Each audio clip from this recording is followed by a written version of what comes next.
સમાચાર સામે આવી રહ્યા છે મહીસાગરથી માનગઢ રાજસ્થાન તરફ જતો રોડ ભારે વરસાદથી ધોવાયો। ઐતિહાસિક ધામ માલગઢ ખાતે ભૂસ્ખલનની ઘટના સામે આવી। ભમરી ગામથી માનગઢ થઈ રાજસ્થાન જતો રોડ ભૂસ્ખલનની ઘટનામાં એક ઇકો કાર ભોગ બની। જો કે ઘટનામાં કોઈ જાનહાનિ થઈ નથી। રોડની નીચે કરવામાં આવેલ પ્રોટેક્શન વોલ તૂટી જતા 150 થી 200 મીટર રોડ ધોવાઈ ગયો।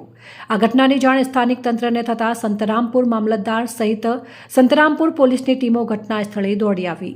ભમરી ગામથી રાજસ્થાન તરફ જતો આ રસ્તો બેરિકેડ મૂકી હાલ રસ્તો બંધ કરી દેવામાં આવ્યો છે। રાજસ્થાન જવા માટે વૈકલ્પિક રસ્તો ખેડાપાર થઈને વાહન વ્યવહાર માટે ઉપયોગમાં લેવામાં આવશે।